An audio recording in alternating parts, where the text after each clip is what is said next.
Buenos días, buenas tardes o buenas noches. Saludos desde Cuba.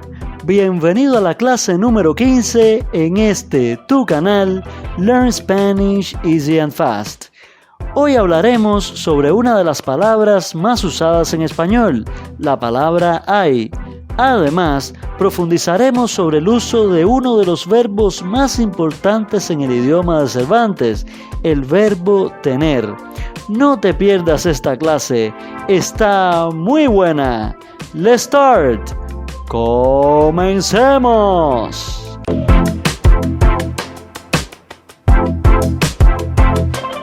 Okay, guys, let's begin.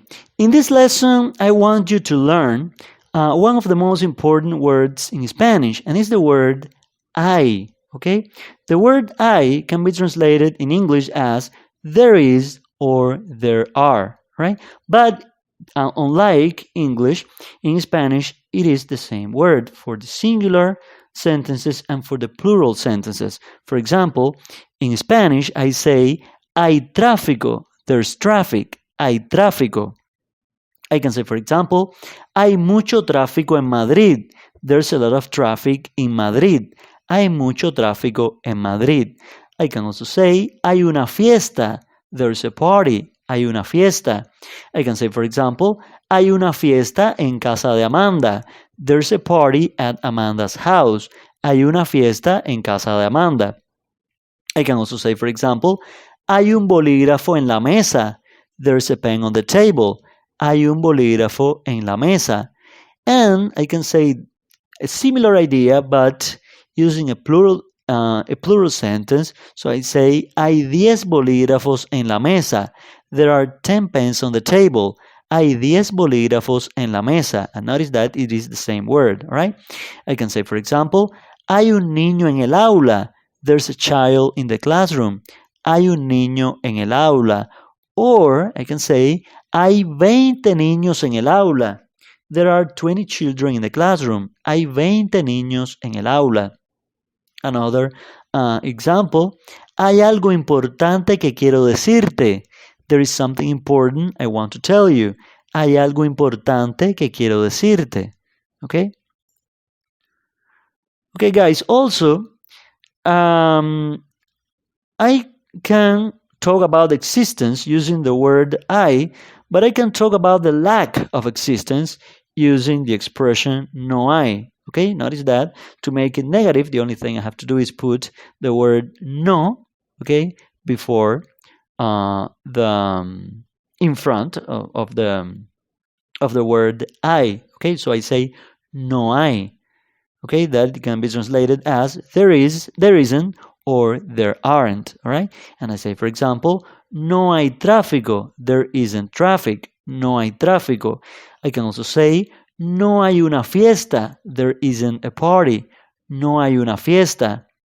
No hay un bolígrafo en la mesa, there isn't a pen on the table, no hay un bolígrafo en la mesa. Or, no hay 10 bolígrafos en la mesa, there aren't 10 pens on the table, no hay 10 bolígrafos en la mesa. Okay, I can also say, no hay un niño en el aula, there isn't a child in the classroom. No hay un niño en el aula. Or I can say, no hay 20 niños en el aula, there aren't 20 children in the classroom. No hay 20 niños en el aula. Okay, guys, also, if I want to know what there is at some place, I can ask, ¿qué hay? What is there? ¿Qué hay? I can say, for example, ¿qué hay en la mesa?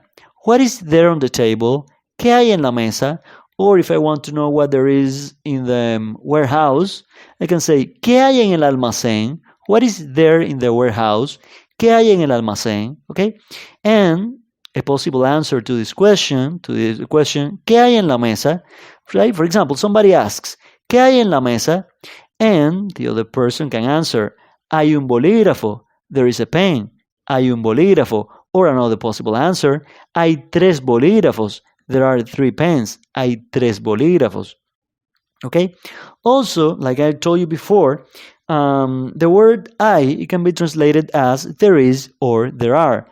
However, In English and Spanish, we don't always use exactly the same words. So, for example, when I am talking about the weather in Spanish, I use the verb to be, and in Spanish, in English, I use the word to be, and in Spanish, I use the word I. Right?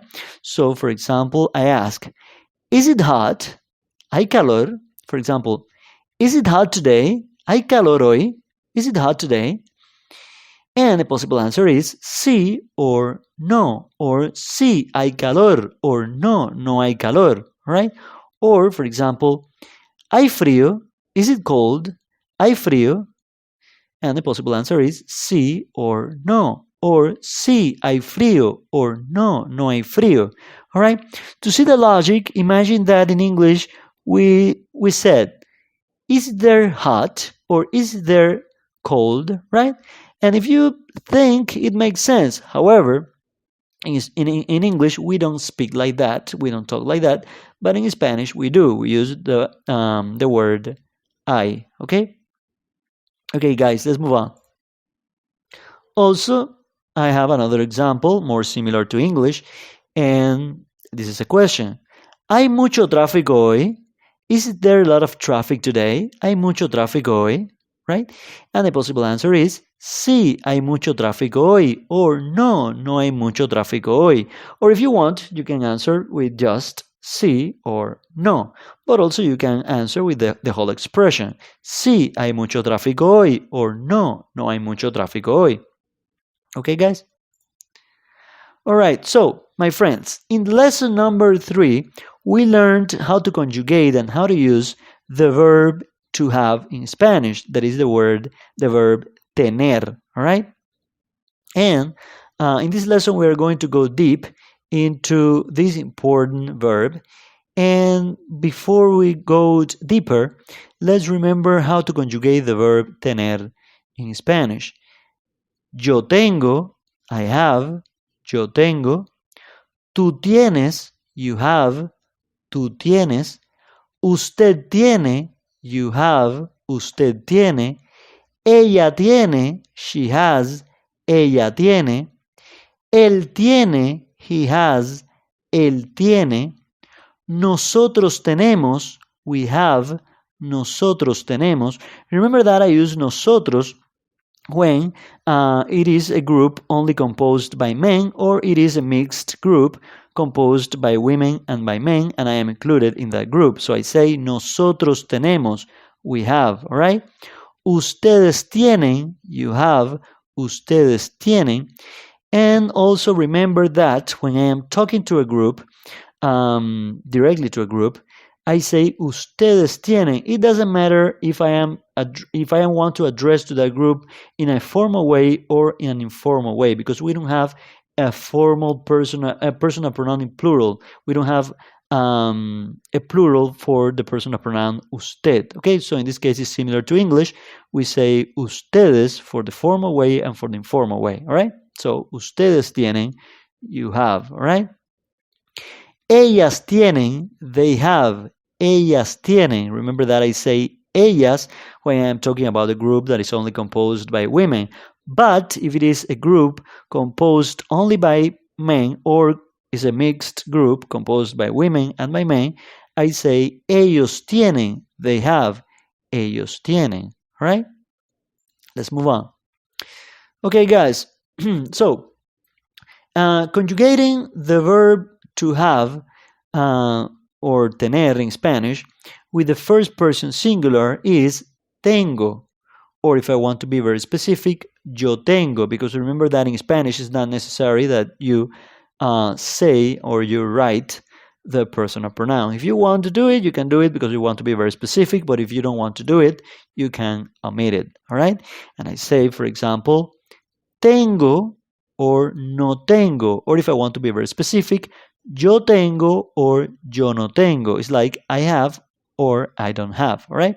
So in Spanish, and we saw this in the lesson number 3, in Spanish, to talk about physical feelings, many times we use the verb tener. So I say, for example, tengo calor, tengo frío, tengo hambre, tengo sed, tengo sueño.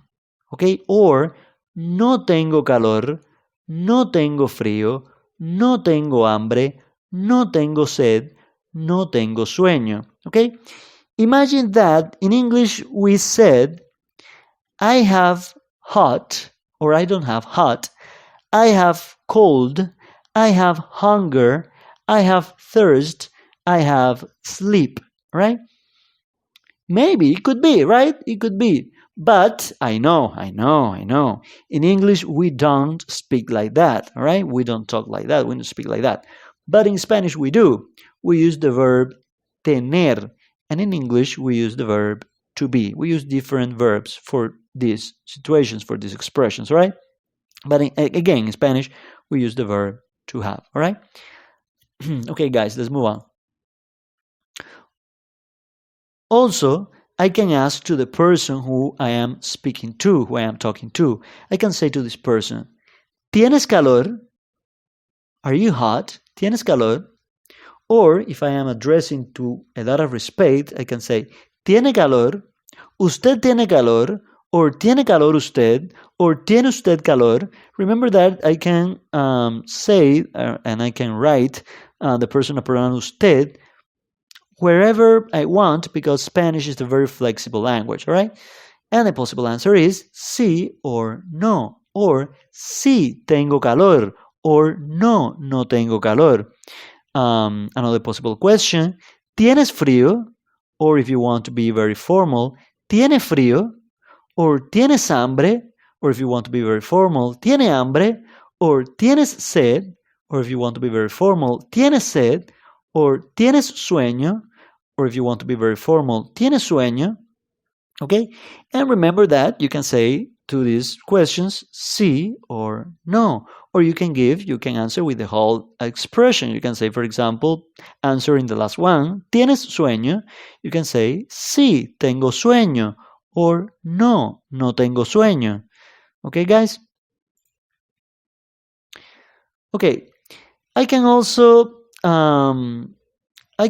ask for possession of something. I can use the verb to have, like in English, I can use the verb to have, or the verb tener in Spanish, to talk about possession, if you possess something. And I can ask to the other person, ¿tienes un bolígrafo? Do you have a pen? ¿Tienes un bolígrafo? Or if I want to address with a lot of respect, I can say, ¿tiene un bolígrafo? Right? For example, I can say, ¿tienes un bolígrafo que me prestes? Do you have a pen that you can lend me? Or do you have a pen that I can borrow? ¿Tienes un bolígrafo? And the possible answer is sí or no. Or sí tengo un bolígrafo. Or no, no tengo un bolígrafo. Also, I can ask if the other person have children. So I can say, ¿tienes hijos? Or if I want to address with a lot of respect, ¿tiene hijos? Do you have children? ¿Tienes hijos? And the possible answer is sí or no. Or sí tengo hijos. Or no, no tengo hijos. Okay? This is in order to ask and to talk about possession. I can use the verb tener in Spanish. It's similar to English that I use the verb to have. Okay? The same equivalent. All right? Also, in English, if I want to talk about obligation, I can use the verb must. All right? But also, I can use the verb have. I can say, for example, I have to work, right? In Spanish, it's similar. I can use the verb tener.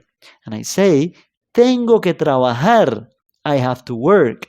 Tengo que trabajar, right? And I can ask to the other person, ¿tienes que trabajar? Or if I want to ask with a lot of respect, ¿tiene que trabajar? Do you have to work? For example, ¿tienes que trabajar hoy? ¿Tienes que trabajar hoy? Do you have to work today? And the possible answer is sí or no. Or sí tengo que trabajar. Or no, no tengo que trabajar. Or, similar, ¿tienes que estudiar? Do you have to study? ¿Tienes que estudiar? Or if you want to ask with a lot of respect, ¿tiene que estudiar? Do you have to study? ¿Tienes que estudiar? ¿Tiene que estudiar? Or, again, informal, ¿tienes que estudiar? And the possible answer is sí or no. or sí, tengo que estudiar, or no, no tengo que estudiar. Okay, guys? Also, there are many expressions. Like I told you before, the verb tener is very used in Spanish, and there are many expressions with which I can use the verb tener. For example, with this question, ¿cuántos años? How old? For example, ¿cuántos años tienes? How old are you? ¿Cuántos años tienes? Or if I want to ask with a lot of respect, ¿cuántos años tiene? Right? How old are you? ¿Cuántos años tiene? Right? Also, I can conjugate the verb to be, the verb to have, I'm sorry, with any personal pronoun that I want. So I can say, for example, ¿cuántos años tengo? Because I want you to guess how old I am. So I can ask you, ¿cuántos años tengo? How old am I? ¿Cuántos años tengo? Or I can say again, ¿cuántos años tienes? How old are you? ¿Cuántos años tienes? Or ¿cuántos años tiene? If I want to be very formal, ¿cuántos años tiene? Or ¿cuántos años tiene? Talking about him, ¿cuántos años tiene? Right? Or I can say, ¿cuántos años tiene él?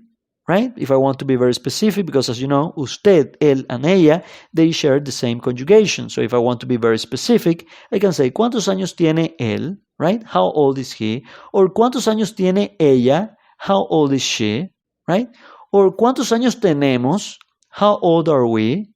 ¿Cuántos años tenemos? Or if I want to be very specific, ¿cuántos años tenemos nosotros? ¿Cuántos años tienen? Or if I want to be very specific, ¿cuántos años tienen ustedes? How old are you? Right? Or ¿cuántos años tienen?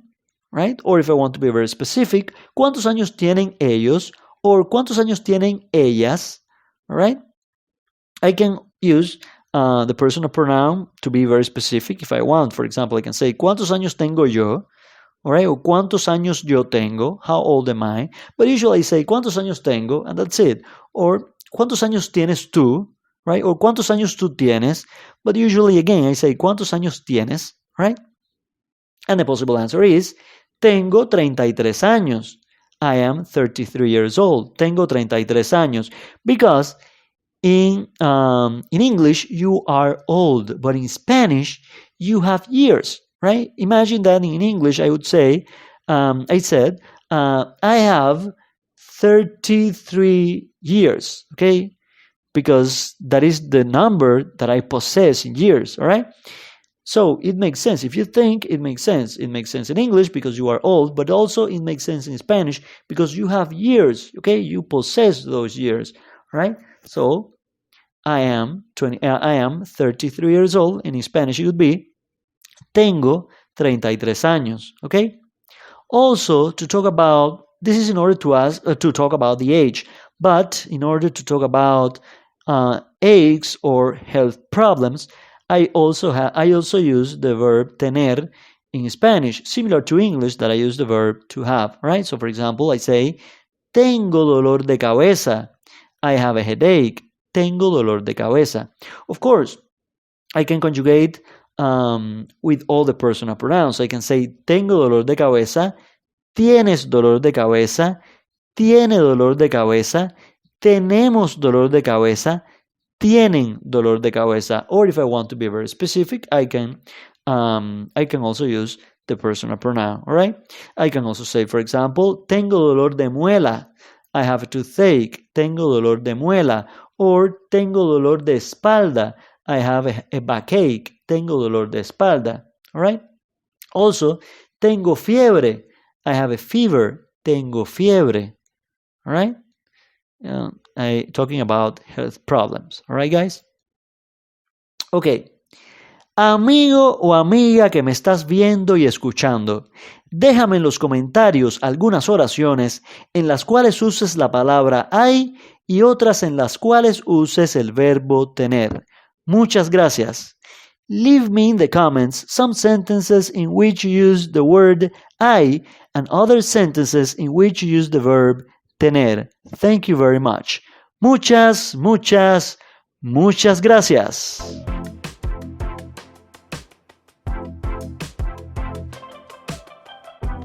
Amigos, es todo por hoy.